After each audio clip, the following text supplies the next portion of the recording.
It's your boy, Shun, joined by the man who puts the laughter in manslaughter, Steve OG. Howdy.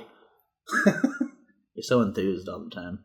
Join us as we open the Extreme Wrestling Archive, ECW Hostile City Showdown.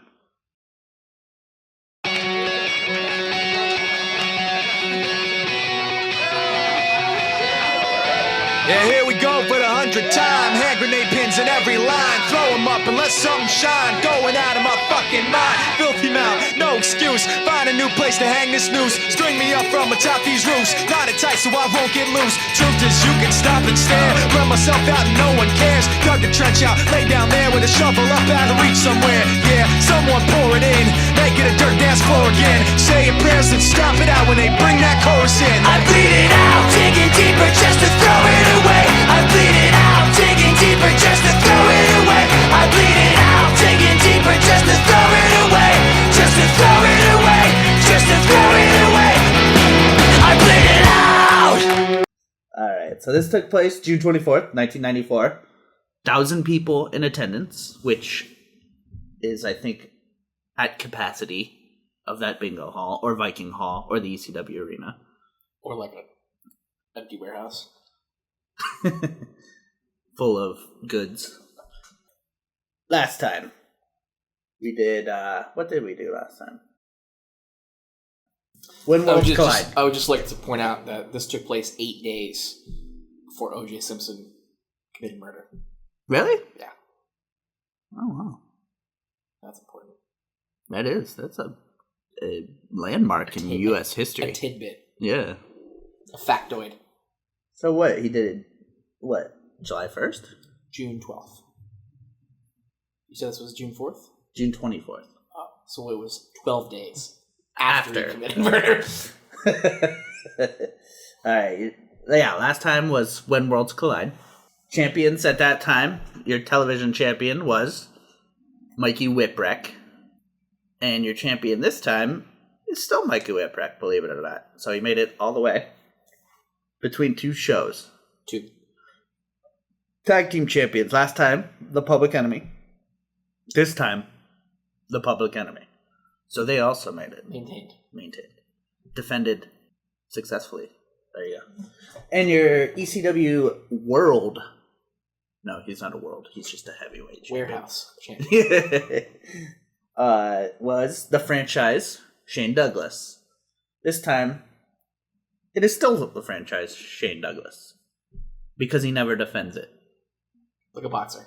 Yeah. Maintains it. He just makes appearances. Collects. And collects a check. He's always in tag matches. You know what, though? That's a solid strategy, though. He's fighting, or whatever, but he's never defending. So he collects a paycheck, but never actually is in jeopardy of losing his title. Which, as long as if you're a champion, you make more money. Obviously, you probably make more money, right? Yeah, nice. First up, we have Tommy Dreamer versus Hack Myers. Hack Myers is your typical goth emo, chunky kid. And he's billed as being from the Last House on the Left. Did you ever live on the Last House on the Left? No. Tommy Dreamer, he comes out to Even Flow by Pearl Jam. How are you?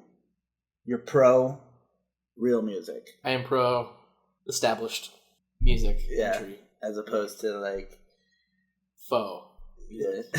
As opposed to something on a synthesizer. Somebody's brother-in-law's band who made it in their garage.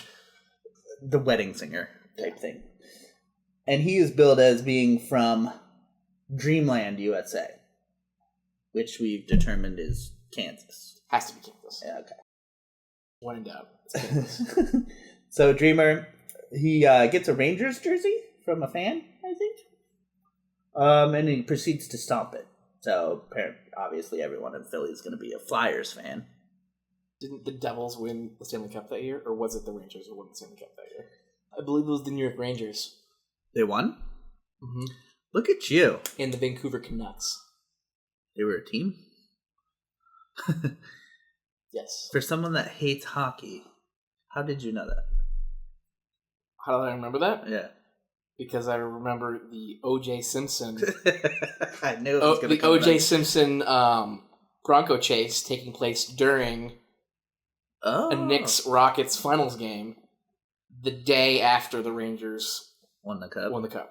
All right, so we start off with some slapping. Hard slapping. Is that a good way to start the match off? Absolutely not. What would your strategy be? Blunt force trauma to the face. That's what slapping No, is. closed fists. Oh, okay. Or like a blunt object, like a bat? Like a meat hammer or a metal bat. Like a meat tenderizer? No, a meat hammer. What's a meat hammer? Same thing, but bigger. So Dreamer actually, after some slapping, throws his coat on Hackmeyers' face. So he blinds him. Hackmeyers then, like, Irish whips him blindfolded into the rope. So that seems pretty difficult. He successfully did it. Only to be bulldogged by Tommy Dreamer. This sends Hackmeyers to the outside where he calls for a timeout, which is always my favorite in wrestling. Calls for a timeout. Styles takes the opportunity, Joey Styles, that is, on commentary, takes the opportunity to take a jab at WCW and WWF. We don't give tickets away. And you won't find this video broadcast on the Disney Channel for that matter either. Or Court TV. So he talks about how this isn't shown on the Disney Channel, which, believe it or not, WCW was filmed in Universal Studios at the time. Can you believe that? I can believe that. Okay. He says this also won't be shown on Court TV, which Vince McMahon was going, I think, through a lot of legal troubles at the time. I know there was a sex scandal, and then the steroid issues, which were in 92, 93, and I think by 94 he was in court. He also had another, there was multiple sexual harassment suits against him. So Dreamer, pretty much with his basic, just graduated from wrestling school offense, does the, textbook hops, whips and hops, whips, hops, hip tosses, what have you, rest holds, what are they, chin locks, things like that. Just your basic maneuvers that don't really show any. Well, I guess they show your progress from school, but he hasn't graduated to the next level yet. But then he does follow it up finally with an awesome neck breaker, almost like a rude awakening type thing. Hack, he does get in some offense, and then he starts getting some cheers going. I like it. I do like Joey Styles. He does acknowledge it that Hack is getting some cheers, and he says this may be the start of Hackamania.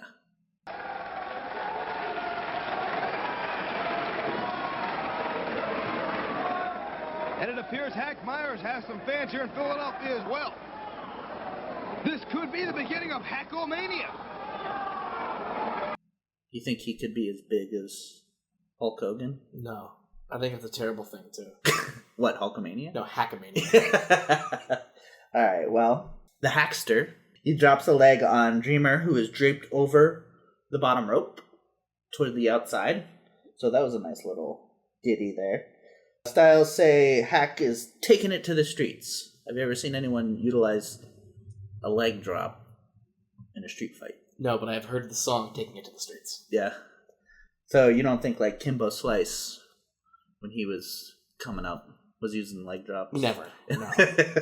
Couple rest holds by Hack until Dreamer hits a pretty stiff low blow, which I thought was kind of weird because he's supposed to be a baby face.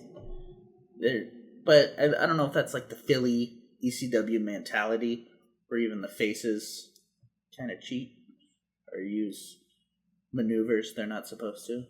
Hits a nice DDT, and then he kind of hits a gay-looking sunset flip, but only gets a 2 count. Dreamer, he finally does win with your favorite move, the Superfly Splash. I hate that move. Made famous by, of course, your favorite wrestler, Jimmy Snuka. I hate him. Dreamer gets the victory after the Superfly Splash. What were your thoughts on that match, if you remember anything? I remember not enjoying it, and I was very happy when the second match began. So, not a fan of Dreamer? No. I like Hack Myers. I thought it was a good opener. Nothing like too crazy. You don't want to blow your load in the first match, you know. I like to start in quick. Yeah? Yeah. You like to blow your load? Yeah, because if not, you get bored quick. But then you can't live up to the rest of it. No, then you have to. Set the bar high and then maintain the bar. Be the bar. Actually, I remember hearing about this. Terry Funk used to get pissed because he was like mostly always main eventing and whatever. And he's like, all the opening matches were like so high, like fast paced and high moves. Mm-hmm. He's like, what do I have to do to top this shit? He would start getting pissed. Exactly. That's what it should be. So, Hack, he did get in a little bit of offense. There was some rest holds, which were But then I do like how Tommy Dreamer won with the Superfly Splash. Cause, you mean falling off of the turnbuckle? Because if you remember, which you probably know, he was the first person to kick out of the Superfly Splash, and he was bleeding internally. So that was a big spot, and now after he absorbed it, now he's allowed to use it. Kind of like... He absorbed the move? Yeah. Any other thoughts on that match? Anything? I do not recall. Okay. Well, I'm hunting, I'll blow your house in. Huffing, blow your house in. Huffing, blow your house in. Huffing it up,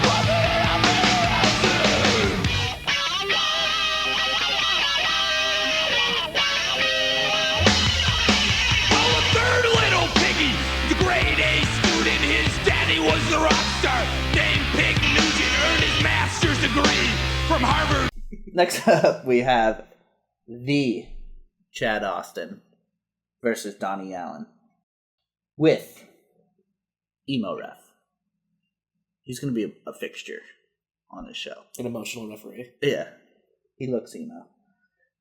This match doesn't really get started as 911 hits the ring and chokeslams the ref again, just like he did last time. Per usual. Yeah. And then he hits a double chokeslam on Chad Austin and Donnie Allen, which looked pretty sweet.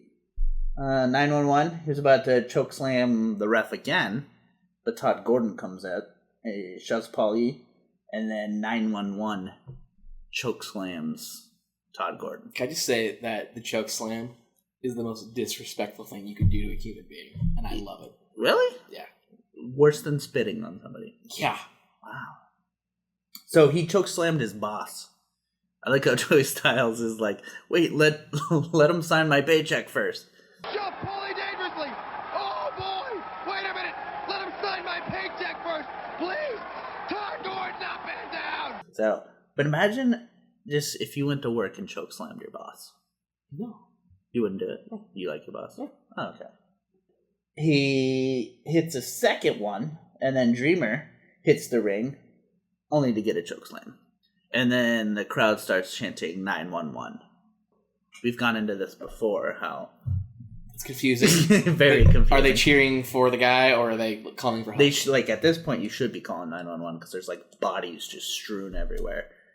But no medical personnel shows up, so... But the police could also come, too. Oh, that's true.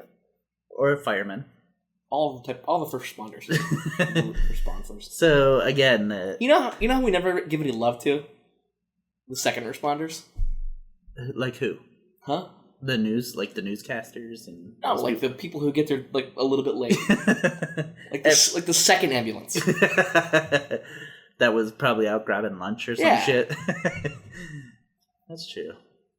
There's not a charity for them. No, because they're late. You know what I want to do? I want to buy watches.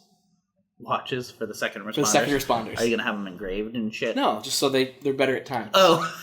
That's going to be... That would be a good charity. That's a good thing. Yeah, so you assholes can show up quicker. Right. Someday, you'll be a first responder. Right, they're like the JV team. They didn't quite letter. Right, they're the JV team of responding. Okay. All right. Next up, we have the Pitbull with Jason, the sexiest man on earth, versus... the Tasmaniac. Remember that guy? Mm-hmm. Okay. Pitbull, he comes out to Thunder Kiss 65 by White Zombie. Which is a decent tune. I like it. I don't know if you're familiar with it. I am familiar. Oh, you are familiar. Taz, he comes out to Breed, which I believe it's Breed by Nirvana. It plays so quickly and the god-awful video and audio quality of this tape, you can't really tell, but I think it's Breed by Nirvana. Taz, he bum rushes the ring, only to be chain clotheslined by Jason and the Pitbull. They're holding it out. So you get some, chain action, which I know you're a big fan of. You know how I feel about chains. I despise them. No, unless I'm playing Road Rash on Sega Genesis. You like the chain? Yeah. I kind of like the Billy Club. Yeah. You love chain. You love chain punching and chain whipping. I do and not. chain choking. I do not. Yeah, you do. No. Every time we've had it, you've I dislike it because the chain's always too long. It's stupid. Were you aware this was a dog collar match? Yes. Oh, you were? I wasn't. The Pitbull, he actually puts the collar on Taz's neck, so that was very, very nice of him to do that for him. Pitbull, which at this spot I thought was hilarious, he tosses Taz over the top rope, and he's like, yeah! And then because they're connected, he ends up fucking going overboard with him. It's kind of like an anchor. Classic Wile E. Coyote. Yeah, exactly, yeah. So, we get into the first bout of chain choking. And then Pitbull, he hits a pretty nice chair shot on Taz and then slams his head into the mat. But because Taz is not from America, he has a very hard head. He's from he's an islander. So, islanders have Samoans. They have really hard heads, apparently. Is there science to prove that? I don't think I have a feeling that is a old wives' tale. Yeah. But then Taz, it doesn't hurt him, and he ends up clobbering. Is that a word? Yeah. Clobbering the Pitbull because and then he headbutts him. Because, he hit his head, didn't hurt, so of course his head is very hard, so he headbutt the Pitbull, and that hurt him very much. So the head was harder than the floor? Yes, correct. Transit property.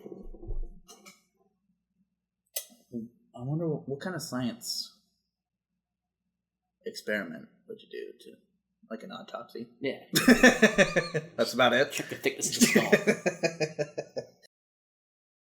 Pitbull, he grabs a sign that is about him.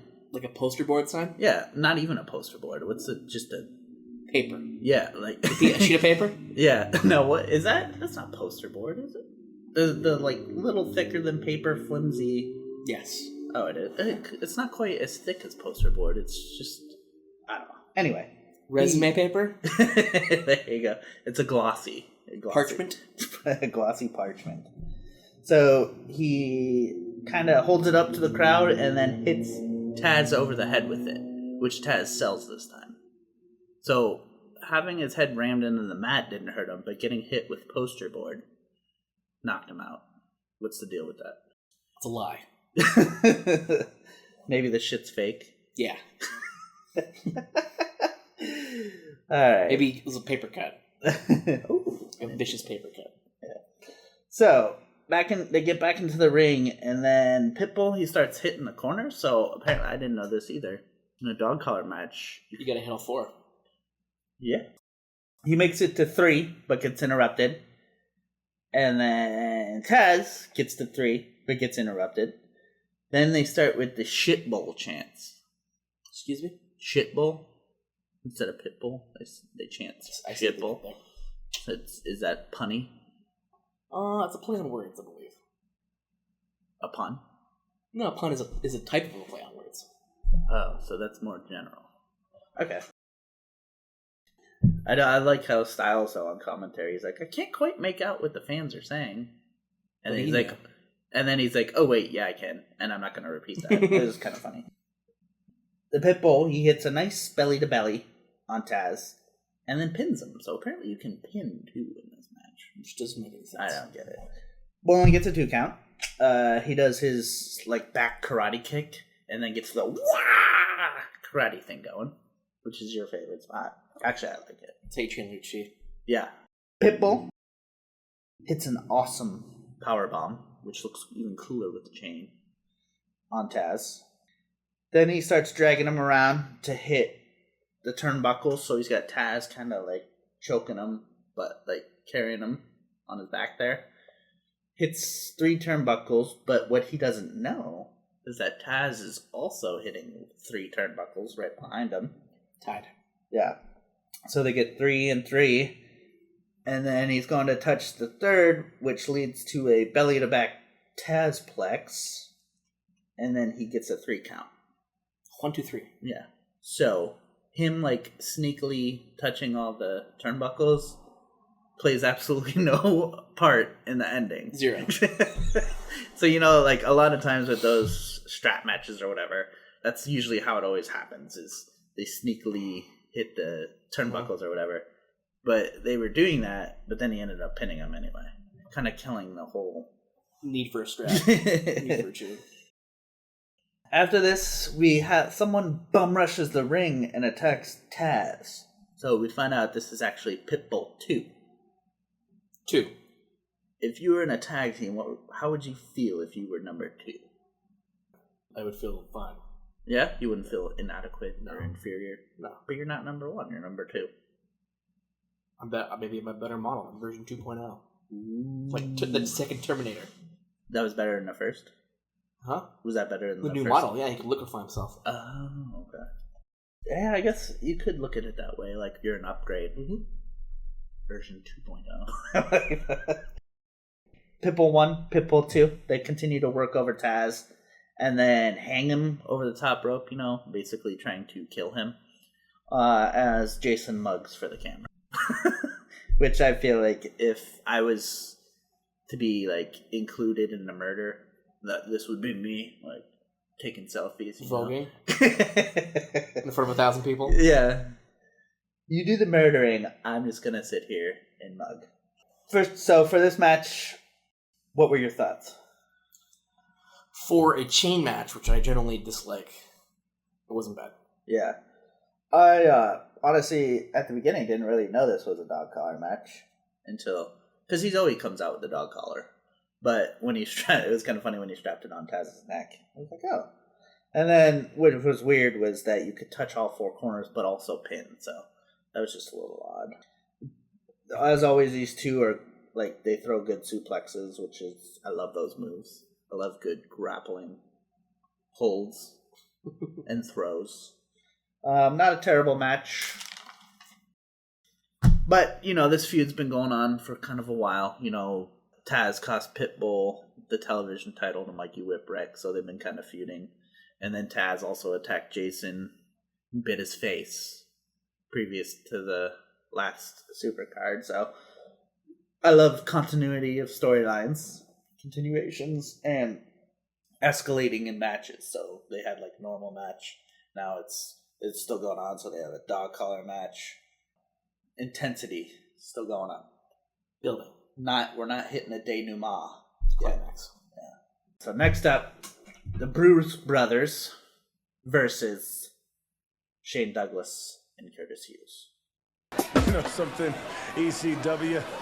When I came here 7 months ago and said I'd fulfill a dream and become the franchise of wrestling today, I knew that there weren't many people I could rely on. Sherry Martel, yes. But there was the toughest man in ECW, indeed the toughest man in wrestling today, that I knew I could trust on. I paid him damn good money to make sure that when I stepped into the ring with Terry Funk, that he'd take care of anybody, throw bodies around, do whatever needed to be done to make sure that Terry Funk was on the bottom side of a 1, 2, 3 count. Take a look at him, Philadelphia. Take a look at him, America. The toughest man in wrestling today. Tommy Dreamer. Ron and Don Harris, the Bruise Brothers. When you think you're gonna lay your filthy, stinking hands on me this week, think again, because I pay the toughest man in the world, Curtis Hughes, to make sure that you don't touch me. The only people that's gonna touch me, Mr. Hughes, you make sure there's beautiful women with those soft, supple hands that rub all down my back after this match, and you beat the hell out of anybody you want to. Tell him, big man. That's right. You see, I got this call a while back saying, hey, I need you to do something for me. A long time ago, I got that same call from another man called Lex Luger. I stepped in front of that man, and we got the gold. Now, I'm stepping in front of this man. You see, he's got the gold now. You can understand me when I say, I am the man. Though nobody steps in front of this man. I am the boss. You see, I am from the hood, the bricks, as they say in New York City. Now then, I am the man coming in, ECW. You see, he's got the gold now. Everybody that Mr. Hughes associates with gets the gold. Now, you tall, ugly-looking skyscraping boys, as they call the Bruise Brothers, you don't know what a bruise is until I give it to you. And then, what's that other ugly guy's name? Call himself Tommy Dreamer. Boy, I got something for you. Come and get it. It's called a sidewalk slam. You want to get in front of this man? You got to go through me, boy. Nothing more need be said. I was dreading this. I hate Curtis Hughes. Wow. He's my snooker. Wow. Yeah. And that's not even, like, racist. I just hate him. Tell us how you really feel. I just did. Okay. So, Bruise Brothers, they come out to War Pigs by Faith No More. Good song. And then I think Shane Douglas... War Pigs by Black Sabbath? I think they both do it, but I think it was originally done by Black Sabbath. Was it? But I think they come out to the Faith No More version. And I think Shane Douglas and Mr. Hughes come out to, like, Tina Turner. So that was ridiculous. Alright, so we basically start off with all four men brawling. Black, because they're black and blue Bruise. Black throws Douglas through a table. Like almost 30 seconds into the match. Right to the point. Yeah. All four finally make it back into the ring, and then we start like a traditional tag team match with tagging and what have you. Blue starts off with Hughes, and they have a horrible exchange. Like, Hughes is just awful, can't sell. They don't work well together. Hughes looks absolutely fucking winded already. So he immediately tags out. This leads to another four-man brawl, and to the outside again. This is where the footage starts to get really fucking grainy and crappy, and this vintage footage definitely been dubbed over a couple times. Black and Hughes have another terrible exchange. Douglas, he actually gives Black a receipt and throws him through a table. Nice. So they each went through a table. 2 tables. Yeah. Count 2. Good thing this wasn't a tables match. They'd both be eliminated. Belly to Belly by Shane, which leads into like the 4th or 5th time all four men just brawl. Because honestly, I don't even know why Shane Douglas is in this match, because he's like a wrestler, although he can still brawl. But the other three can't wrestle. I don't know. Yeah. They're just big dudes. Hughes, he's wandering around the ring like a big dumb idiot, not doing anything. And then we have a new version here by Shane Douglas. He does some chair choking as opposed to chain choking. So like he takes the chair and chokes him? And chokes him with it. Yeah. I had a feeling. That's what you're getting at. How did you know? I don't know. I just all right. Felt it inside. Hughes, he ends up choking Blue with his tie, or suspenders, you can't really tell, which ends up breaking into the 7th four-way brawl. And then Douglas, and I think it's Blue are on the outside. Douglas gets crotched on the guardrail, which is a devastating maneuver. No one wants that. Nobody needs that. So Hughes and Blue with another exchange, which was just awful. This leads to a sidewalk slam by Hughes, which he goes for the pin, but Black comes in and pretty much just like kicks him, and then rolls Blue on top of Hughes and gets the 3 count. So Mr. Hughes, this big bad tough guy, loses to like a fucking dainty kick. What are your thoughts on that? Sometimes it's your spirit that wins. His physical being wasn't hurt. His soul was crushed, and that's what led to the 3 count. Mm-hmm. All right, what were your thoughts on this match? This match was almost 19 minutes. It was very long. Yeah, longest match on the card. Yeah. I know Douglas is in it, but I fucking hate Hughes. It was just long and It was too much outside the ring. Yeah, like 19 minutes shouldn't be for like these people that can't wrestle, you know? So for me, this match was awful. Like I said, Hughes is my Jimmy Snuka. Can't fucking stand him. He's an awful in-ring performer. He sucks on the mic. He gets on the mic after it, spits some terrible shit that I don't care about, talking about how bad he is or whatever, which I don't think he's that bad. Well, he's bad. He's bad. Not yeah, bad. He's not the good kind of bad. He's just bad. There was just too much brawling that wasn't even like fun or good brawling. Like Douglas, I mean, it's kind of trying to showcase that he can get down and dirty with the best of them. But with these people, it's just not the match to showcase it in. And he's the world champ. Like, what's he doing halfway in the show in a fucking useless tag match, not defending his title? All in all, thumbs down. Anything else from you, Steve OG? Bad billing. Bad Okay. matchup. Just like the styles. Just it didn't even like. It wasn't. Gel. It wasn't interesting. You know, it was Right. just not compatible. All right. Next up, we have a little more fun. We got Iron Man Tommy Cairo with Peaches versus Sandman with Woman. You know, Peaches, for the last month, I've been on the receiving end of a lot of pain and a lot of punishment handed out by the Sandman with this Singapore cane. But I can take it, because I'm a man. What makes me less of a man is that I let this cane come across your body. But I make you a promise. Come Friday night, I'm going to be the first one up that pole. And can you imagine what it's going to be like, Sandman, when I finally get my hands on this Singapore cane? It's going to be like a Vietnam flashback. Come down and see it Friday night.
I want my money. I want my money now. Where's my money, Sandman? I want my money. I've beaten this guy half to death already, woman.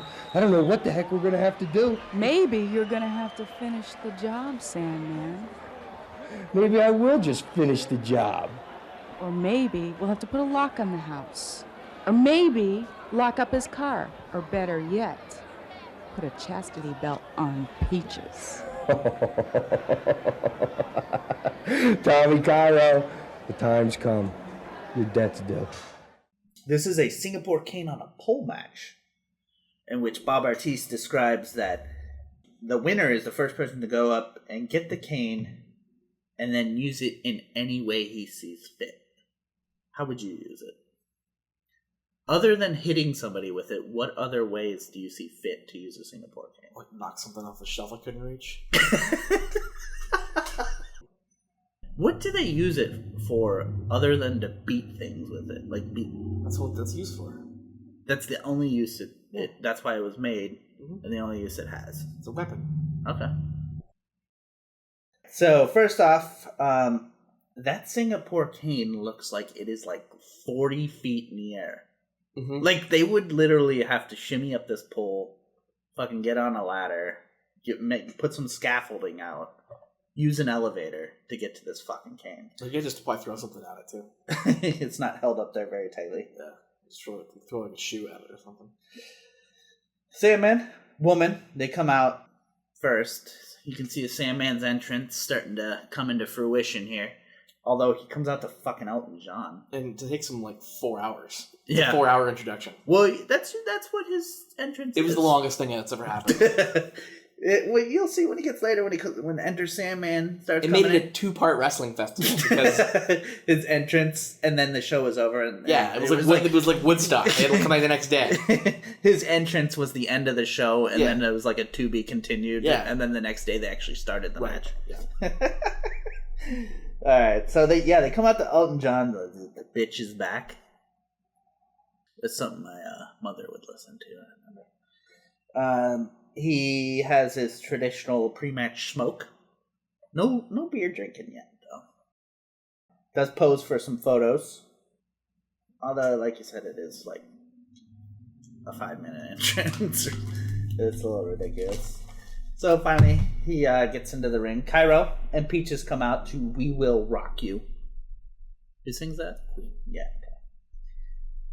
Minus hard hats this time. Last time they had hard hats. Sandman, he flicks his cigarette at Cairo, which is degrading. Almost as degrading as a chokeslam. Pretty close. Not quite, though. A lot of pre-match banter going on between the ladies and the fellas. Sandman, he, as soon as the bell rings, he kind of, like, fakes going to do it and then just, like, lock up and then just turns around and tries to run up the pole, which I think is a great strategy. Go for the cane immediately. Yeah, that's, like, the goal. That's the whole point of the match. But he ends up getting like belly to back suplexed off the top by Cairo.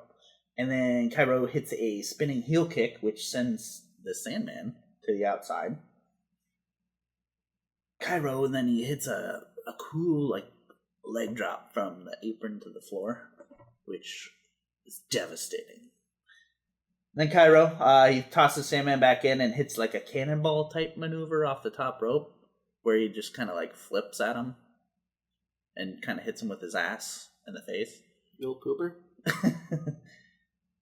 Cairo, he attempts to climb the pole to get the cane, but the Sandman like immediately gets up after just having like these 4 high impact moves put on him.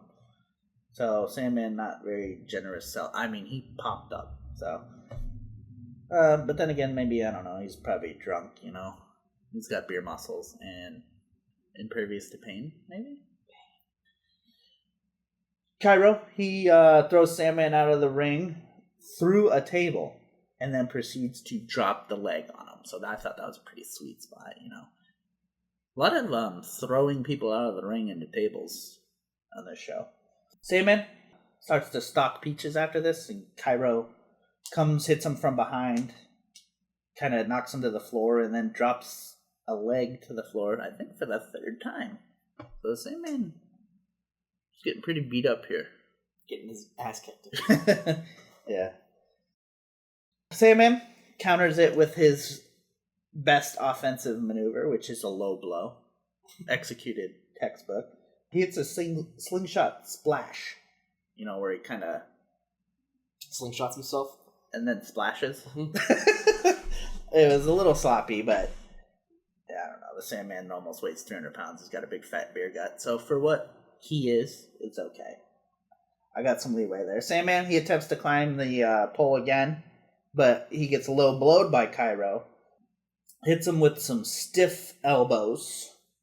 which ends up actually dislodging the cane from the pole. So they actually didn't even have to climb, which was nice because, like I said, that shit was way up there. So it falls to the ground, and then the ref proceeds to like stick it in the turnbuckle, so it's like sticking straight up. Cairo, he hits a suplex off the top onto the Sandman. However, the Sandman was the first to get up and hit a move on Cairo. Boom, bam. So, and then after that, Cairo is the first man up. So it was a little weird there. Not good psychology, ring psychology there. Cairo, he hits like a mega DDT on the Sandman. Super. What a bigger. Yeah. Woman. Now, she slides the Sandman like a different Singapore cane, which would have made sense if the cane was still hanging on the pole, but it had fallen off. So it's like using a different cane kind of was pointless at this point. But don't pay attention to that. Let's just stick to the original plan. Sandman proceeds to like cane the shit out of Cairo, ending this match in a no contest, which I don't get. Is it because he used the wrong cane?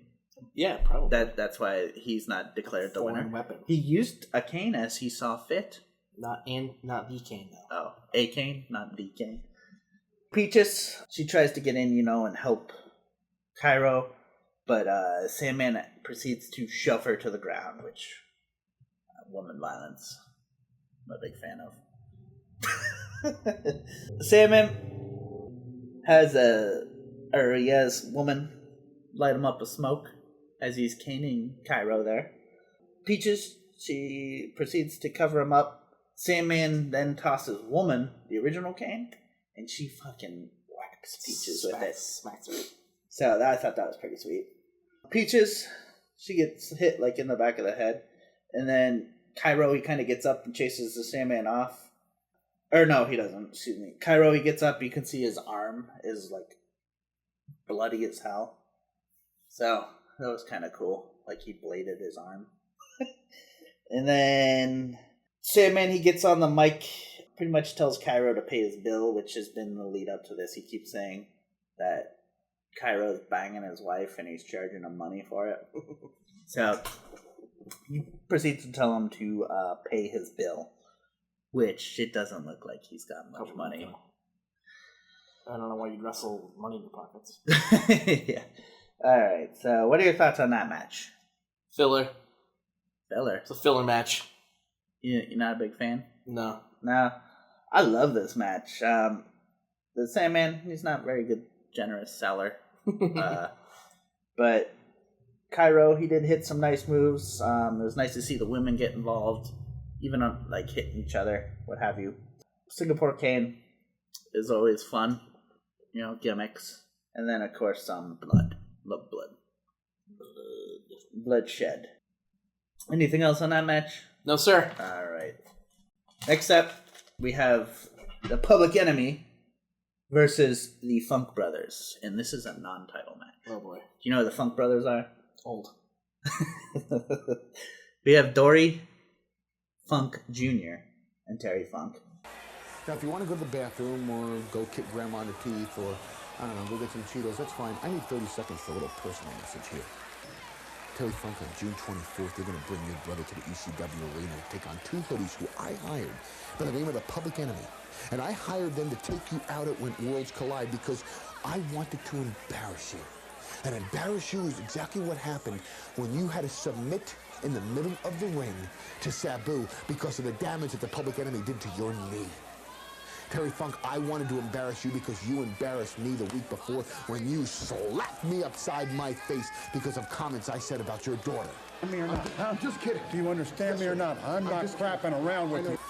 So now that the match has been signed, June 24th is the end of Terry Funk's career. Because at the ECW arena, the Public Enemy's not going to just take you out, my man. They're going to take out your stinking brother, Dory. And now that we got this little personal time between you and me, since you're so stinking protective over your family, let me remind you one thing now that you've lost to Sabu. Your family, your family, your family.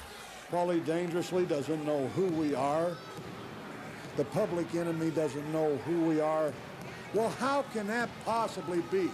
Every hardcore wrestling fan in the United States knows who we are. I'll tell you who I am. I'm the person that's coming to town, to Philadelphia, the most hostile town in the world today. I'm the man that's coming with the hospital in this hand, the graveyard in this hand, and his brother standing behind his back. Who are we? We are the Funk Brothers.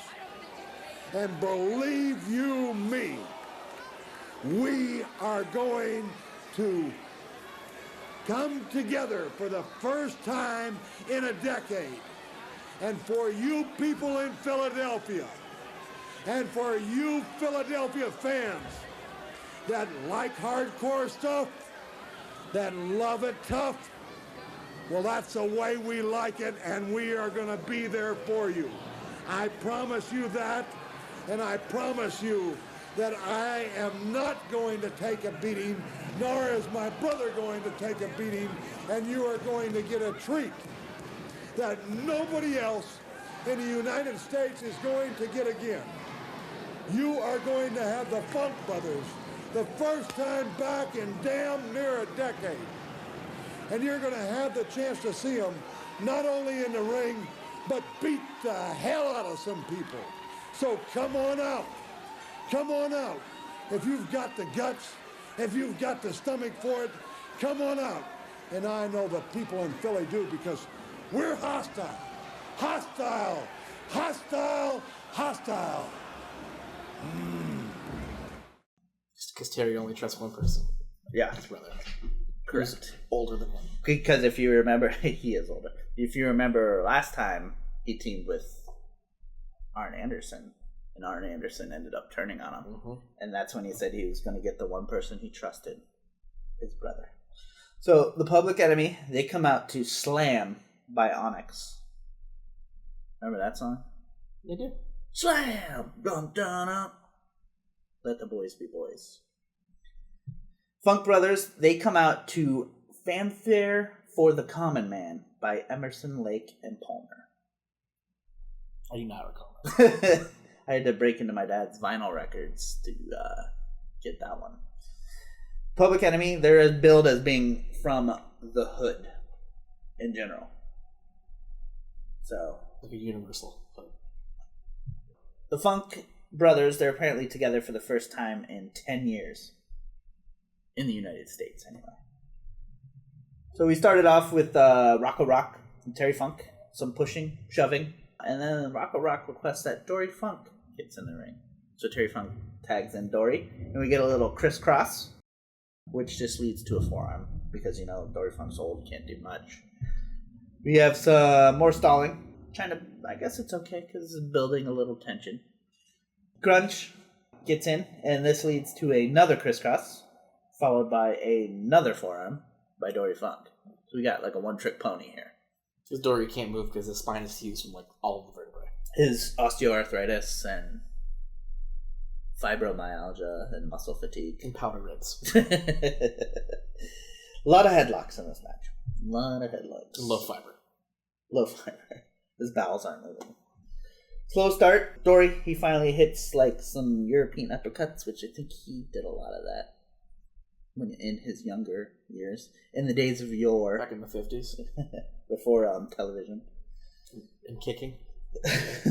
Dory, he hits a nice suplex on the outside on Grunge.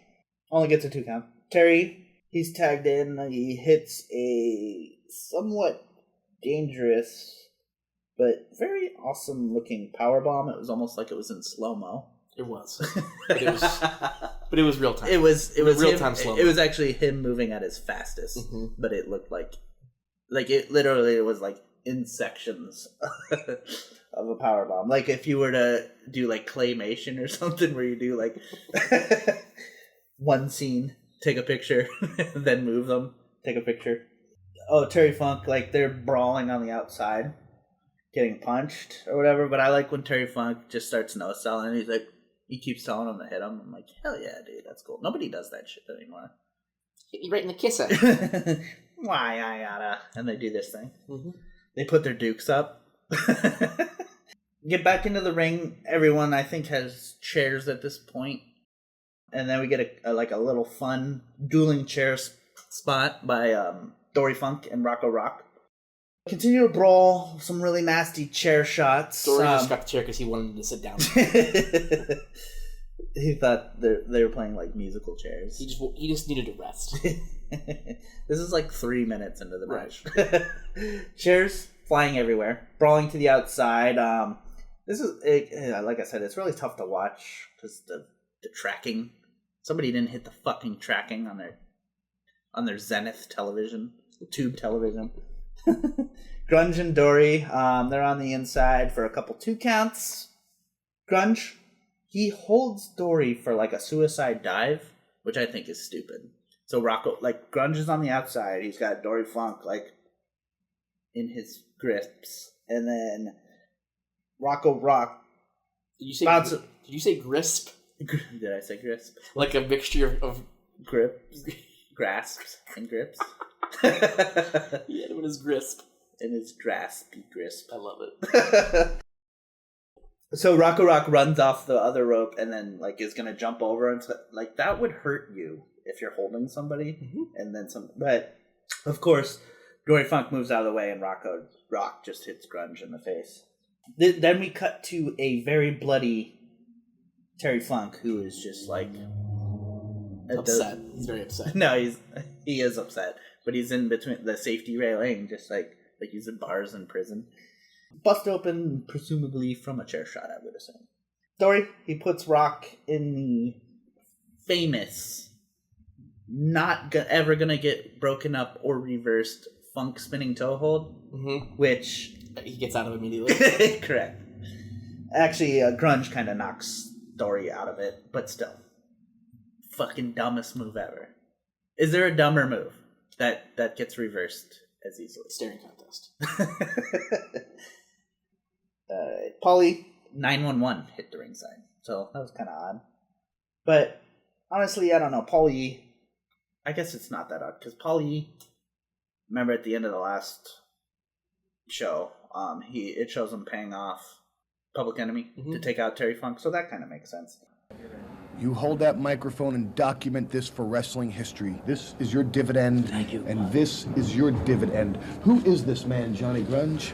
Who is this man, Flyboy Rocco Rock? Who is this man who at the age of 50 enters a sport that will take more of an athletic toll on a human being than boxing, hockey, baseball, or football? Who is this man who has these dreams of John Crook? Who is this man that thinks he can stand up to 2 hoodies?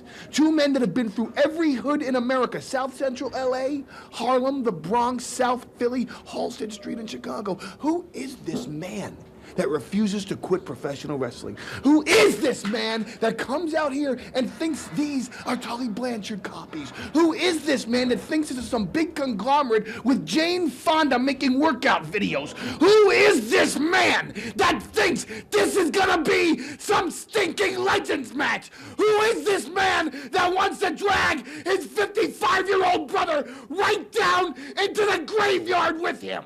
Who is this man that refuses to die? Who is this man that refuses to quit the sport that has fed his family? Who is this man that has a death wish, that wants to enter the ring with his brother by his side and force the Public Enemy to commit something so heinous that they're going to go back to where they started, that they're going to go back to 3 square meals a day? Who in the funk is this man? 911, he then proceeds to chokeslam John Finnegan, the referee. For safety reasons. just to be safe. So at this point, you can see Rocco Rock busted open. Public Enemy, they hit a double clothesline on Dory and pin him as Paul E makes the 3 count. 1, 2, 3. Paul E. He's not... unless he paid his $3,000. He's a first responder. Or did he pay his $3,000 for ref school? No, he's just a first responder. Okay, so he's legally allowed to count a 3. Yeah, he's got a badge. Okay. First responders have badges. This breaks out into a brawl as Dory then pins Grunge, in which Terry Funk counts a 3. He's not a first responder. He's a second responder. He needs a watch.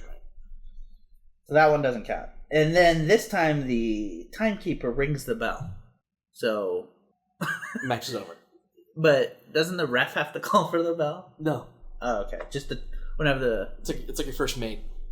Oh, okay. He has authority to ring the bell himself. And that's why they're in charge of the bell. Oh. But they have to be told to ring the bell. No. You know what? That should be included. This isn't like Crimson Tide. that should be included in the school. Is manager, referee. It's a whole different school. And the timekeeper shouldn't be included. It's a whole different school. Timekeeping and bell ringing. It's like lawyers and doctors don't go to the same school. That is true. It's a whole different curriculum. Mm-hmm. Okay.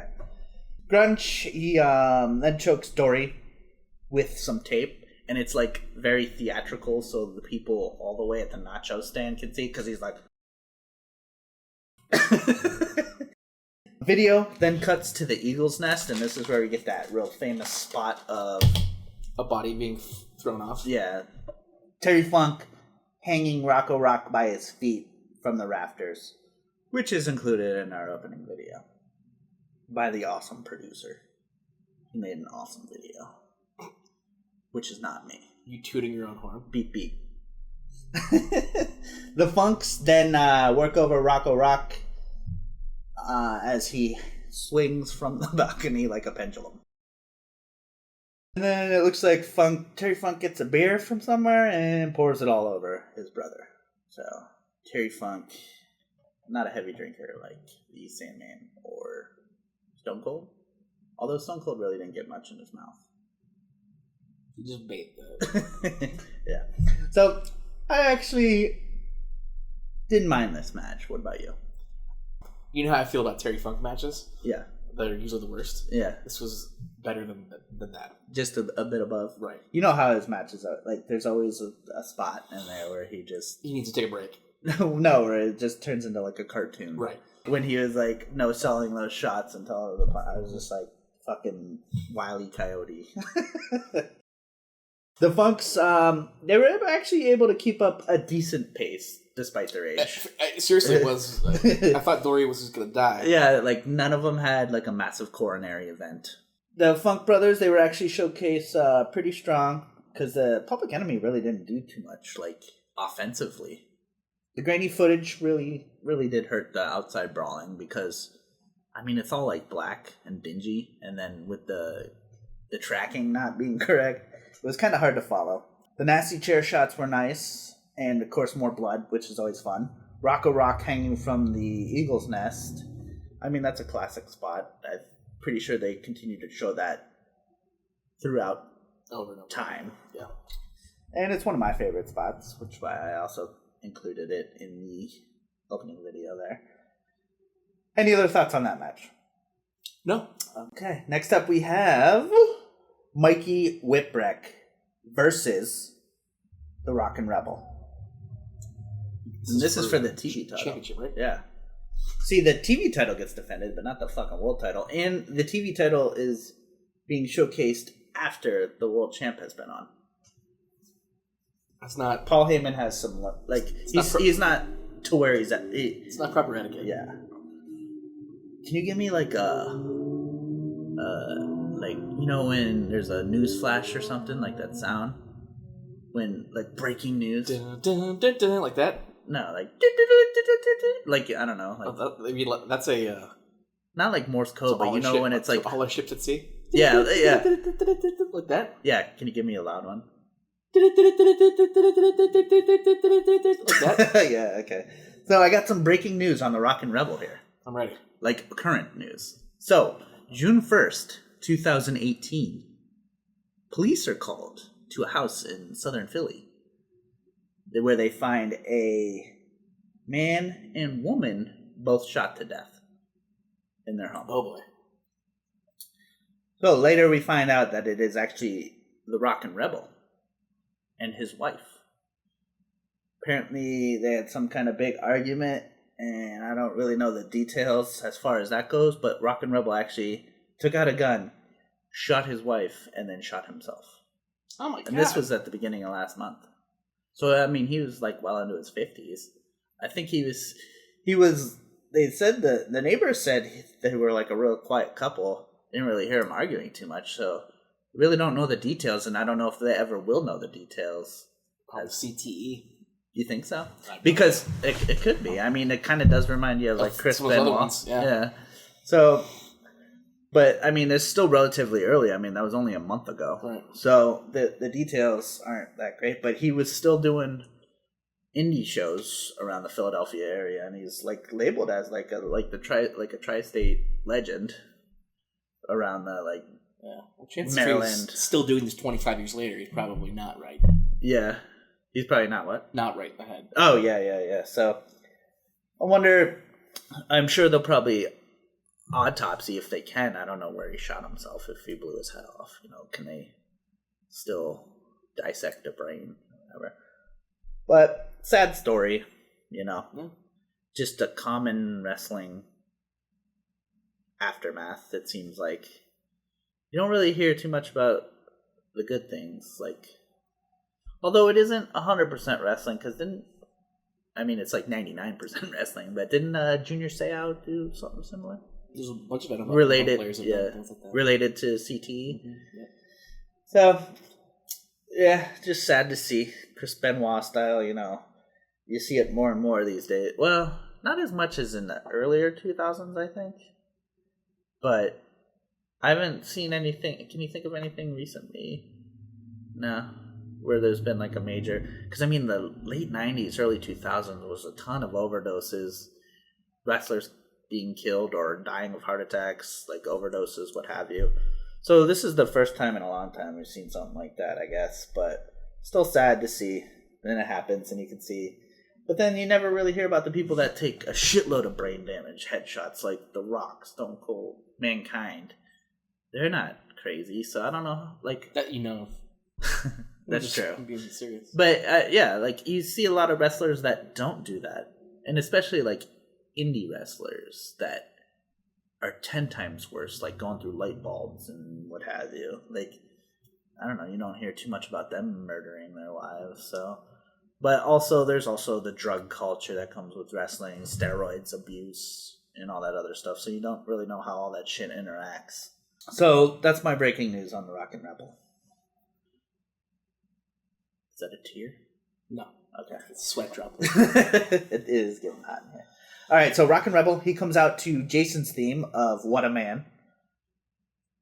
What a Mighty Good Man. Yeah. Who's that? Salt and Pepper, right? I believe so. I do like how Jason came out first. Champ should always come out second. Should how it be.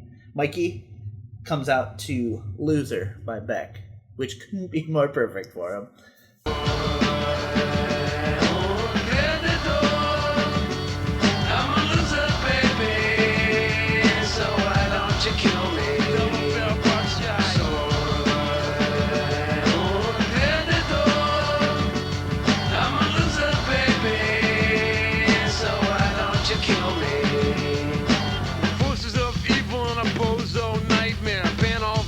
With a phony gas chamber, cause one's got a weasel and other's got a flag. One's on the pole, shove the other in a bag with the rerun shows and the cocaine nose job. The daytime crap of the folk singer's love. He hung himself with a guitar string, a slab of turkey neck, and it's hanging from a pigeon wing. But get right if you can't relate. Trade the cash for the beat, for the body, for the hate. And my time is a piece of wax falling on a termite. It's choking on the splinters. So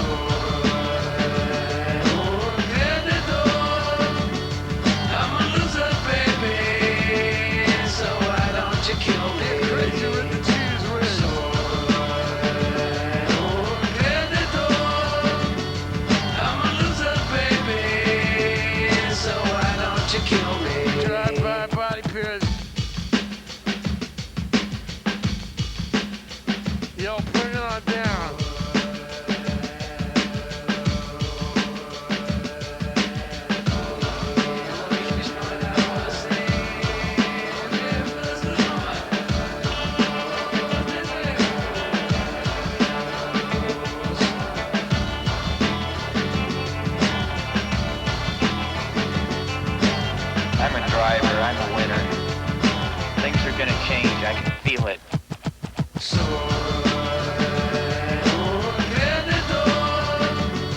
I'm a loser, baby. So why don't you kill me? I can't believe it. So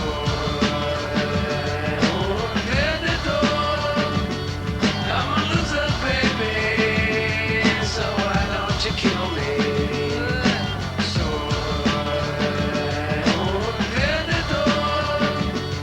I'm a loser, baby. So why don't you kill me?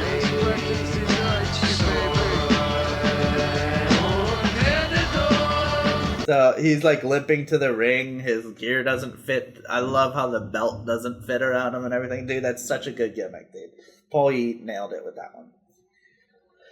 Rebel, he starts off by destroying Mikey.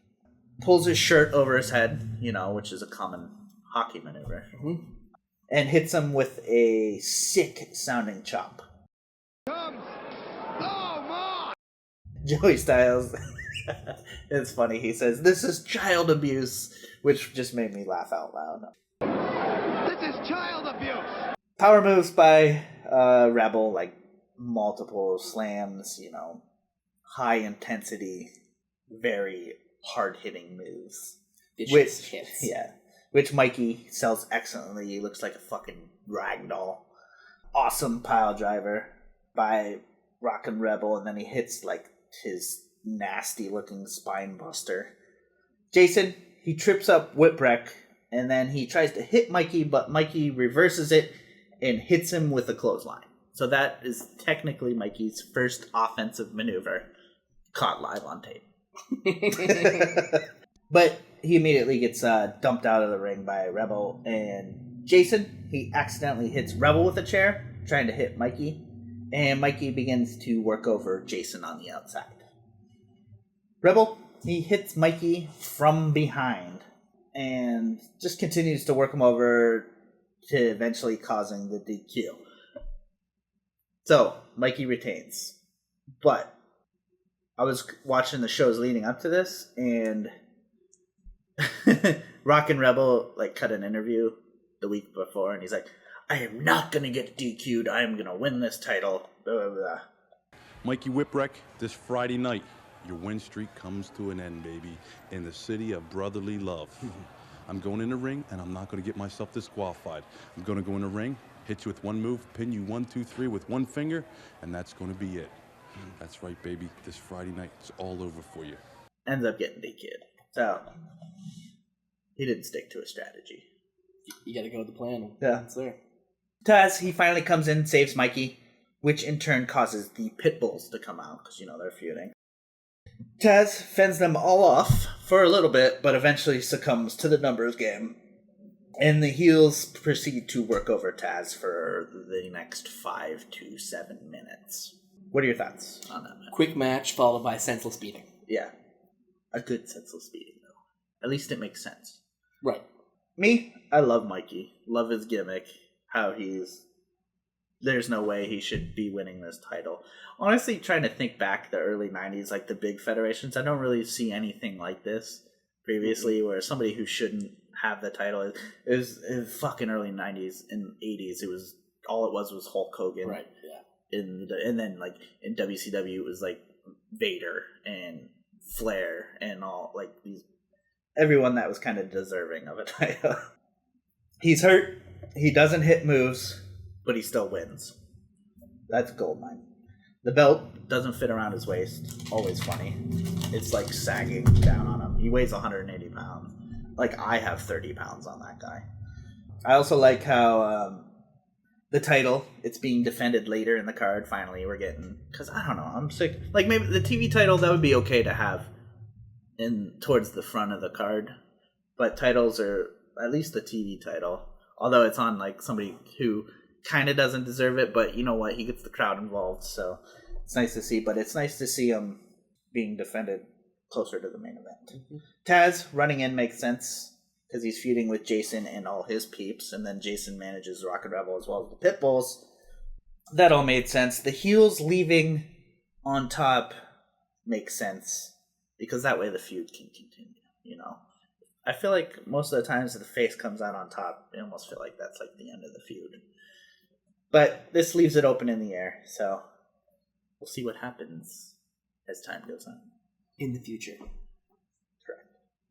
Any other thoughts on that? I'm ready for the main event. Are you? I'm ready. All right. I know I've said a lot of bad things about you people in the past 6.5 years, but I really would like to ask you just one favor. Please boycott the ECW Arena Friday night, June 24th. You see, I just found out who Sabu's opponent's going to be on that night, and I'm afraid for my man's well-being. See, if nobody shows up, then everything's going to be okay. They have to cancel the matches. But if you do show up, then they have to have the matches, which means Sabu has to fight this guy. And Sabu's my meal ticket, and I think this guy can hurt Sabu. Which would mean the end of Paulie Dangerously. Ah, the hell with you.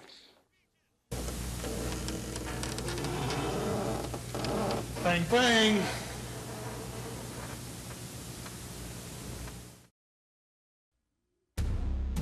We are going to bring to you people more violence than the United States Figure Skating Association. Mrs. Foley's little boy is coming home!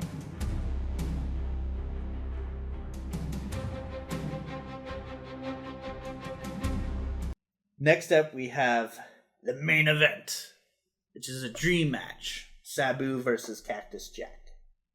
Sabu, he's led to the ring in chains. No gurney this time. Usually they have him on like a gurney. With 911 and Paulie. And then Paulie introduces himself and then Sabu, which I love. Cactus, he comes out to Born to Be Wild. Crowd goes crazy. Yeah, I love how Cactus Jack is from Truth or Consequences, New Mexico. This like this cowboy, like looking kind of southern. He's from like Long Island, New York. It's just so funny. Might be wondering kind of how this match manifested, came about. Yeah, Sabu. He's been destroying Terry Funk. Everyone. He's been the world champion. He's hardcore. They can't find anyone that's willing to, or that's able to wrestle him the way he wants to wrestle. Correct, on his level. So it's kind of funny leading up. Paulie's cutting interviews and everything. He's like, because they don't know who it is. They didn't give away who it was at first. So he's like, "All right, Abdullah the Butcher," like naming all these hardcore people. Your boy calls out Stan Hansen or Hans Stanson, and then just other famous hardcore people. I don't know if you notice this, but look at my eyes. I haven't slept in a week. Why won't you people tell me who Sabu has to fight on the 24th? What's the big secret? What plot has been hatched against us? It's you, Stan Hansen, isn't it? You've always been... Not Stan Hansen. Arn Anderson, you son of a... No, it's not Arn Anderson. It's not. It's you, isn't it, Abdullah? It's been a long time. No, it's not Abdullah the Butcher. Who the hell does he have to fight on the 24th? Come on. Until finally he sees who it is on paper. He's like, no, we can't do it, And then it's kind of stupid how they introduce Cactus Jack, because a graphic comes up that says, and Sabu's mystery opponent is, and then it shows him like opening the door to the set of WCW Saturday Night, going bang bang. Like that's all the build up is. I was like, that's kind of dumb, but I don't know. It's 1994 ECW. Basically, this was just a talent exchange between WCW and ECW. Cactus Jack is the current WCW Tag Champion with Kevin Sullivan. This was actually before WWF even started doing this, but they were WCW was interested in kind of having ECW as minor league. Yeah, developmental. So that's kind of how this came about, and it's just a dream match. No real other build up other than just two hardcore people fighting it out. Cactus, you can see come out, he's favoring his left shoulder. Really doesn't use it much. I mean, he was taking real nasty bumps at this time on the concrete floor. Brutal. If you watch some of his Falls Count Anywhere matches, I highly suggest you could check out Mick Foley's greatest hits and misses, because he introduces the matches and then it shows a lot of his more devastating matches. So Sabu, he starts it off with 3 kicks to the back of Cactus's head. Then he hits a nice belly to back, and a spin kick, which sends Cactus to the outside. So we're starting this match off hot. Very hot. He's coming in hot. I hate to say that. You haven't said a word in like 30 seconds. I'm listening. You're painting a picture. I am. Sabu, he teases a plancha, but Cactus immediately moves. So Sabu corrects himself, doesn't hit it. Sabu grabs a chair, hits some pretty stiff, nice-looking chair shots. Sabu seats Cactus on a chair on the outside, much like they should have done with Dory Funk. And then has Paulie hold him as Sabu does like a suicide dive onto a seated Cactus Jack, which was pretty awesome spot, and it got a nice pop from the crowd. So they get back into the ring. He hits his air Sabu, which is where he puts the chair down. Person's in the corner, runs at him, jumps off the chair, and hits him with the side of his knee. Is that like a hard spot? Yeah. Well, I guess that'd be like hitting somebody with your elbow. Right. Sabu tries to hit a second one, but it is countered by Cactus Jack. Which he counters actually with a butt thrust. So he thrusts his butt into Sabu and then gives us a bang bang. A bang bang. This leads to a Cactus Clothesline. You know what the Cactus Clothesline is? I'm familiar with it, yes. Yeah, it's where he clotheslines and goes over the rope with him. And a very nasty chair shot. So Cactus, this is a famous spot of his. Sabu's laying on the floor. Cactus is on the floor, as in the outside of the ring. Cactus is on the apron, proceeds to run and then drop an elbow onto the concrete, which is an awesome spot. I love it. Cactus, he then smashes Sabu with a frying pan, which I don't know where he got it from. I don't know where that came from either. Who was cooking? Somebody just brought it with them. Like, yeah. Were they planning on sauteing some onions, or they were getting it autographed? Cactus, he then, after he hits Sabu with the frying pan, he proceeds to bash himself with the frying pan, getting over that he's a crazy MFer. If you will. And I will. You will. They do make it back into the ring, and Cactus misses like a cannonball maneuver, which I think we saw in the Tommy Cairo match. And Sabu, he hits one of his slingshot moves, which was a slingshot leg drop, but only gets 2. Cactus, he does stop Sabu from a moonsault, tries a belly to back from the top, only to be reversed into a crossbody. So, like, he's doing the belly to back, Sabu shifts his weight over, ends up landing on top of him, which would hurt Cactus more, I guess, based on wrestling logic. They both dump to the outside. Sabu, he grabs a table, puts Cactus on top of it, and then proceeds to, like, jump onto the guardrail, leg drop him through the table, which was fucking awesome. Got a huge pop. Biggest pop of the... Yeah. They do get back in the ring. Cactus, he hits... Oh, actually, you know what? They get back in the ring just to get a pin. Sabu only gets a 2 count. They go back to the outside. Cactus hits like a stun gun on the guardrail. So, you know, like they pick him up by the feet and drop him on throat area. Usually performed on the ropes inside the ring, this time on the guardrail outside the ring. Sabu, apparently he was the first one up, no? Hits a belly to back on Cactus on the outside. So on the outside. Sabu, he sets up another table, and then 911, earning his paycheck, puts Cactus on top of it. Sabu, he, at first I thought he hit this, like he does an acai moonsault, which is a second rope moonsault to the outside, but this is through a table. I thought he hit it, but rewinding it, you can see Cactus actually moves out of the way. And this was all the way over the guardrail, too, so this was a fucking awesomely athletic spot. Although he missed it, which was kind of dumb. I think, like, when you go all out for a spot like that, just let him hit the move. Just don't try and get out of the way. So they get back in the ring, and Cactus, he assaults Sabu with, like, a broken table. Or no, it hadn't broke at this point. But he brings it, yeah. He assaults Sabu with a table. Cactus, he hits an avalanche in the corner, but then he gets, like, clocked. Like, he's hitting the avalanche on Sabu, but for some reason they're still in the corner. Paulie hits him in the back of the head with the phone. Sabu tumbles forward as Cactus falls back and pins him for a 3 count. And that's the end of the match. The end of an awesome match. Paulie, he continues to work over Cactus with his cell phone as 911 holds him down.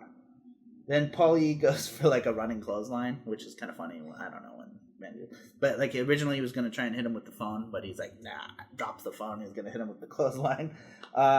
Cactus moves out of the way, and Paulie like hits 911, but flies like fucking, what do they call that? When like over theatrically like flies like, yeah, he flops off of 911. It was kind of hilarious. I liked it. 911 and Cactus actually brawl, and like for the first time, Cactus Jack, he's the first person that makes 911 look kind of weak. You know, like, or actually look hurt, takes punishment by giving him a nice low blow. So 911 is human. Cactus, then he hits 911 with the sickest chair shot of the night. It's so fucking loud. Oh my god! And it cracked his skull, man. It was nasty. It was back of the head. I don't even think he, like, you know how they fold the chair up? Yeah. I think it was open. Yeah. Mr. Hughes then proceeds to come out to attack Cactus, but then Douglas comes out and stops him, which causes the Bruise Brothers to come out, and those four brawl, which, I mean, we had 19 minutes of them earlier. I don't fucking need this again. It doesn't even make sense. They were on the way to the exit. They were on their way to the fucking concession stand. Sabu, he hits a springboard plancha and takes out everybody. Yeah, all of the people. The fives of fans that were at ringside. More brawling, and then we do catch a glimpse of Cactus pile driving Sabu, which they say on the concession stand, which is just a fucking table like this. One table with 6 sets of nachos. So that is the end of... The Innocents. No, that is the end of nachos for the night. No more nachos. We're sold out. Cactus gets Sabu back into the ring. And then this is a cool spot we haven't seen yet. Sabu sneakily brings in a beer bottle with him and smashes it over fucking Cactus's head. And it shatters. Sounded awesome. And man, getting hit with a beer bottle just... It hurts. Tempered glass on the back of your head. Doesn't feel good. No. And then to make it shatter, that had to have some force behind it. 911, he throws a table into the ring, and Sabu throws Cactus through it the wrong way, like through the back where the legs fold out and everything. So, like, that would be more devastating, because there's all brass and bolts and like sharp things. Shrapnel and all the... It's not the safety of wood. Sabu then moonsaults Cactus onto that broken table, which I don't know. I mean, it's already broken in half. He just puts him on top of it, so... It's just weird. And then Cactus proceeds to, like, suplex the table that's broken in half onto Sabu. It looked kind of terrible, actually. Worse, that was kind of the dumbest. I like the idea. Yeah, A for effort, A for, like, thought. Effort and execution leaves a lot to be desired. So that's the end of the wrestling portion of the show. What were your thoughts on that? What were your thoughts on the match to begin with? The match was exactly what it needed to be for the end. Yeah. It was some brawling, it was some hardcore, but it also was like technically sound. Sabu's just an athletic freak. Yeah, which I never knew. You know? Like, I always thought he was just a guy that can go through barbed wire. When he jumped off of the railing, that was so cool. Yeah. It was the best match of this event. Yeah. I did like it as well, and it was the best match of the night. A lot of action going on. Although the end kind of... I didn't like it, but you can kind of leave it open for something in the future. Cactus, actually, if you watch Mick Foley, his like greatest hits and misses, he wasn't very satisfied with the match, or he thought a lot of people weren't satisfied with the match, and it was their first meeting ever, so they went on to have some fucking belters in the future, which hopefully we'll get into. I'm sure we'll see. All right. Yeah, you better believe that interview made me very popular in the world of WCW, where I was actually still wrestling at the time. This was kind of a talent trade-off where WCW sent me to ECW because they were interested in pursuing a relationship together. And what they did is they put together kind of a dream match for hardcore fans with Sabu, who was seen as being the most extreme wrestler in the business, against me as Cactus Jack, who had been the most extreme wrestler in many people's eyes for many years. So it was seen as like the ultimate battle of hardcore icons. In that interview, I was attempting to show that despite the fact that the WCW tag belt was very important to me, what I lost that night was even more important, and that was my pride. I felt very strongly about staying after that match to express that view to the fans, and I did that in spite of the fact that I had injured my back very badly. And then to add insult to injury, later on that night, over half my body broke out in hives, but I stayed in that sweaty, dingy ECW arena for about 4 extra hours just to do that promotional interview. And I still maintain that if Ric Flair, who was my boss at the time, had seen the interview instead of just being told about it, that he would have appreciated what I was trying to accomplish. The match itself with Sabu, that first one, was seen as something as a disappointment to many fans. And I think that's because there were an awful lot of people, or at least some people out there, who thought somebody might actually get killed in our first altercation. We had set the bar of expectations so high that it was almost impossible to fulfill it. I still think it was a good match, but it may have been a theme match whose idea did not quite pan out. It's my attempt to replay the Lenny or George versus Curly fight from the Mice and Men book and later movie. It's my attempt to not fight back and to have people literally calling for me to defend myself. And I think it worked on some levels, but it certainly was not the greatest match we'd have, because we'd go on to wrestle each other many times and have some memorable moments. But this was the first, and you're seeing it right here.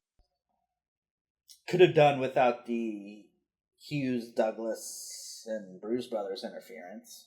Again, I don't like Hughes. I loved how Cactus was put over like pretty strongly by taking out like 911. He was able, like 911's been unstoppable up until now, and there's actually starting to show some weakness. He looks like a human being. Yeah. Love the all the breaking tables, broken bottles is cool. Like I said, the way Sabu won, it did leave it open for some future matches. To have like maybe a clear-cut victory or a more hardcore match. So I guess we'll see. So, post-wrestling, we have promos. Because, you know, the house mic is shit. And we've noticed before, like when they cut promos in the ring, you can't really understand them. So why not just do some post-pay-per-view, like pre-taped? So that works a lot better. Like sound and video. Yeah. So Cactus, he gives one of his most famous promos where he spits on the WCW belt and then throws it to the ground. This really pissed off Ric Flair, who was his boss at the time. Mick Foley got in a lot of trouble for this. I guess what he's like, if Ric Flair actually saw the match or saw the promo as opposed to just hearing about it, yeah, he probably would understand what he was doing on. He said he lost like a lot of the world championship belt meant a lot to him, but he lost more like his pride, because he said he was the most like suicidal wrestler. He lost all these titles to Sabu because he lost to Sabu. So it was a good promo, really. I mean, Mick Foley's pretty good on the mic. Yeah. Hello, ECW. It's your friend Cactus Jack bringing you tidings from World Championship Wrestling. What this belt here says is that Cactus Jack is one half of the best tag team champion in the world. And it means a lot to me, because people say it's the first belt, it's the first title that Cactus Jack has had in a long time, and indeed it is very dear to me. Not anymore! Not anymore. You might think it's nice for Cactus Jack to come in, give one of the performances of his life, lose, and walk away saying I still got a title. But it's not true. Bang, bang! Because tonight, I lost the 3 titles that I'd held for the past 5 years. most suicidal wrestler, ugliest wrestler, and Jack Kevorkian's favorite wrestler. So there's one of three paths that Cactus Jack can choose. One, concede the title. Never forget. Two, outdo Sabu, but looking at my battered body, it's not physically possible. And there's a third path, the road less traveled, that Cactus Jack must set his smelly feet upon. And that is simply to eliminate the competition. Eliminate the competition. Eliminate the competition. Sabu, I got nothing against you, except that you're this much better than me, but not anymore. How will you fly when you don't have a foot? How will you speak when you don't have a tongue? And how will you hear when you're not just missing half the ear, but the whole ball of wax? Paulie Dangerously, you hurt my feelings, because when you were looking for the most gifted man to bring down WCW, you didn't call me. You've got a phone because I felt it 3 times, but you didn't call me. I'm sick and tired of being a family entertainer. There's such a thing as a contract in Atlanta where I come from, but it don't mean nothing to me, because one way or another, I said it before and I said it again, Mrs. Foley's little boy is coming home. Bang, bang! Just getting over how he lost, and he was supposed to be like the most hardcore person, but now Sabu is hardcore, basically putting over Sabu. And then Paulie has a promo where he gets over how crazy Cactus Jack is, and then he talks about his hatred for WCW. And then 911's with him, just standing there with his beautiful push-boot mustache, which I think gave a lot to the interview. Needs more airtime. Yeah, exactly. I think he should have been, like, Paulie should have been, like, off camera. Just narrating? Yeah. The close-up on the mustache? I mean, this is like fucking Tom Selleck levels of push room. Nah, come on. Not quite. Alright. Never in my life have I seen anything like it. A man gets pinned in the center of the ring after taking the most hellacious beating a human being has ever taken since the O.J. Simpson trial. Gets smacked upside the head with a telephone, and he smiles. A man gets thrown out of the ring, laid across a table, gets moonsaulted straight through the table, right onto the concrete floor. And with no teeth in his mouth, looking like Leon Spinks, he smiles. Never before have I seen a human being take pain and enjoy it and beg for more. Never before have I seen a human being take everything that Sabu has and say, "Thank you, sir. May I have another?" Oh, that pain is so orgasmic. Never before have I seen a man get hit with a phone, lose a match, get moonsaulted through a table to a concrete floor, get a bottle broken over his severed ear, and with the stump hanging down, needing stitches, bleeding, the very life coming out of his face, and looking up towards his fans and saying, "Yeah, this is what Cactus Jack is all about. Catching it, bang, bang." Sabu has finally met his match. Is he, Cactus Jack? Anybody out there thinking that it really means anything to you that you lost doesn't know anything about Cactus Jack. The fact of the matter is Sabu won nothing tonight because you're still breathing. Your heart is still pounding, and you still have one good ear left. And you're still going to make money for Ted Turner, aren't you? Oh, yeah. You're still going to wrestle on the next Clash of the Champions, making their ratings go up. You're still going to be on their next stinking pay-per-view, which means one thing: another nice Christmas for Jane Fonda. I said it before when I was in WCW, and I'll say it again when I'm outside of it. I am obsessed with the demise of the office at the CNN Center. And the man that's going to bring my obsession to me is named Sabu. Sabu is no longer here to win a title. Sabu is no longer here so that people stand on their feet in unison and worship the Lord of the Hardcores. Sabu is here to take you out, Jack. Next time, Cactus, it doesn't matter who wins or who loses. It matters who breathes and who doesn't.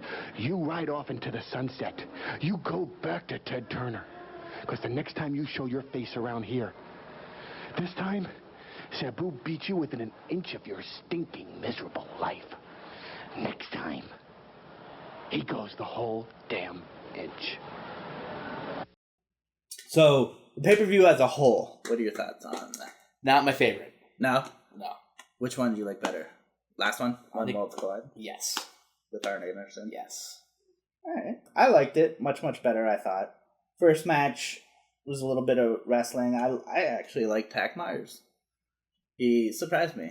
So, he had some good wrestling moves. He'll go on to be, like, a cult classic, I guess. You know how a lot of people like fucking the Rocky Horror Picture Show or whatever. He has his little cult following. ECW is already a cult following as it is, and this is like a sub-cult subculture, if you yeah. will. Oh, there you go. It's a good word. You should use that. You should trademark that. Chad Austin versus Donnie Allen wasn't a match, just a 911 angle. I did love how it kind of referred back to When Worlds Collide because it was emo rap getting chokeslammed again. Pitbull versus Tasmaniac. Although the rules and match weren't really that clear, the wrestling and brawling was okay. It was enjoyable. It was easy to watch. Hated the Bruce Brothers versus Douglas match. Unfortunately, that was the biggest chunk of time, too. I feel like those tag matches, in like the last 5 of these, that's where everything just goes to die. Yeah. That's the part of the show where I go take a shit. Yeah. Well, they're always long matches, and their tag teams are just kind of weak. Yeah, they're not. They just need to not do those. Yeah, they're not like tag teams. They're just huge two guys. dudes. Yeah. Mr. Hughes just drags everyone down, I think. When somebody's terrible, like, you know how, like, when somebody's really good, it brings out the best in you? I think when somebody's really terrible, it brings out the worst in you. Terrible brawling, in and out of the ring constantly, like, pick a fucking spot and stay there. Like, if you're gonna brawl outside for a little bit. I don't mind. Especially if it's supposed to be televised. You don't have very good camera. Exactly. Equipment. You don't have a fucking camera with a swivel. Why is the world champion in a shitty mid-card tag match? I mean, I understand a little bit, though, because they needed... The main event was going to be Cactus Jack. That's true. And then they had a title match right before that for the other title. They should have... All the titles should be defended, though. On your rig cards. That's the point. No one other than Douglas can wrestle in that match. Cairo versus Sandman. This has been an ongoing feud incorporating the cane, which is nice.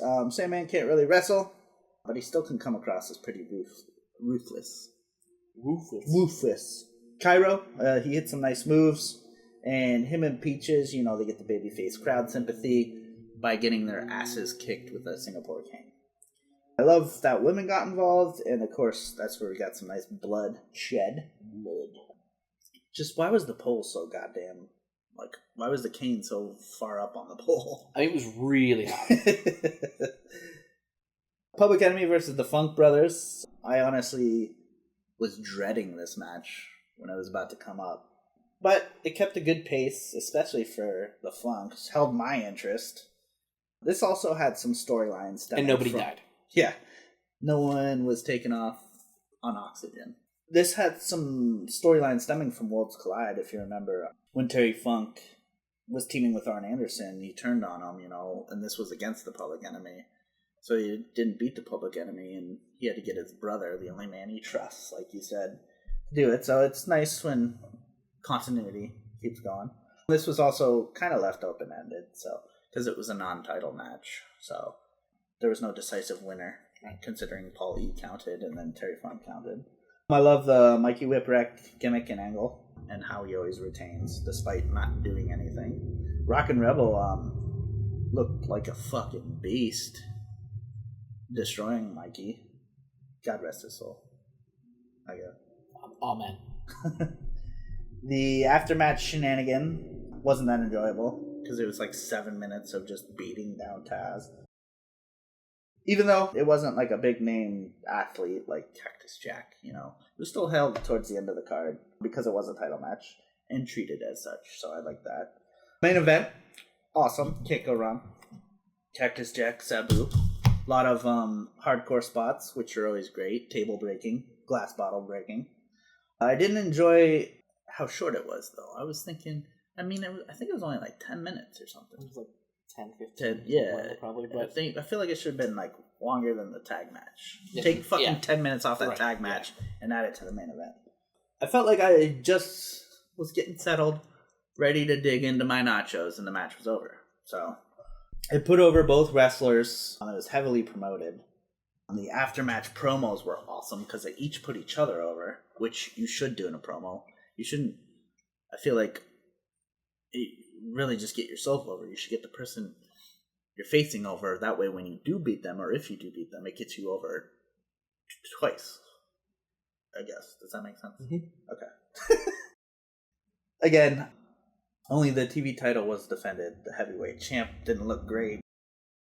He was in a shitty match with a shitty person. The low production values and the fact that this copy was obviously heavily fucking taped over and over again led to it suffer. It was tough to see through the tracking line and all that.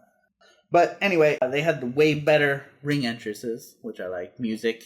But you can hear Bob Artiste introducing the people. Entrance themes, minus the two jobbers, Chad Austin and Donnie Allen, and really little better production values. You can kind of hear the mic a little better. Yeah, better equipment. The only thing, I guess, was the horribly dubbed version, which is a victim of the tape trading circuit. That's what's going to happen. Yeah, right. New debuts, Hack Myers, looked great, loved them. Pitbull 2, Tony Durant. 2 Pitbulls. Yeah. Better than 1. So, just adding more fuel to the Pitbull, Taz, Jason feud. Dory Funk, I guess he's new to the ECW world, so, he's been around. He's a former NWA champ, doesn't really need that. And then, good old Mick Foley, a.k.a. Cactus Jack. First time we've seen him. Won't be the last, guaranteed. My main man of the night, Hack Myers. Love him. I think he is the epitome of ECW. Wow. He's not very camera friendly, but he wrestles like he fucking means it. That's a bold statement. Who did you like? Who's your favorite? I like the last match because of Sabu. You like Sabu? I did. That was your man of the night? Alright. Any other thoughts? Anything like that?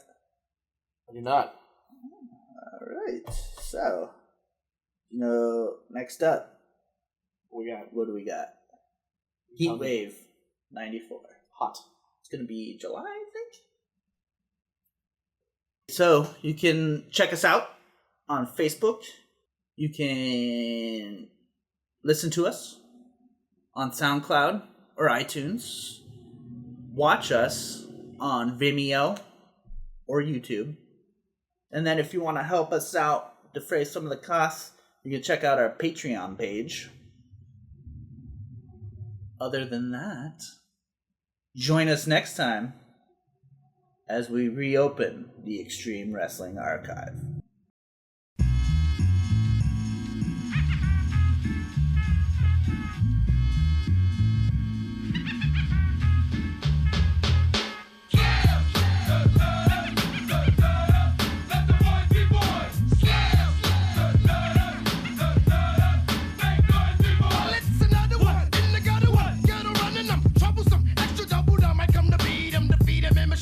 So what if that I'm cheating? Now everybody wanna sound me.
B-boy, standing in my B-boy stance. Hurry up and give me the microphone before I bust in my pants. The mad author of anguish, my language polluted. Onyx is heavyweight. Still undisputed. You took the words right out my mouth and walk a mile in my shoes. I pay so many dues. I feel used and abused and I'm so confused. Now, excuse me, for example, I'm the inspiration of a whole generation. And unless you got 10 sticky fingers, it's the imitation, a figment of your imagination. But wait, it gets worse. I'm not watered down, so I'm dying of thirst. Coming through with the scam, foolproof plan. B-boys make some noise and just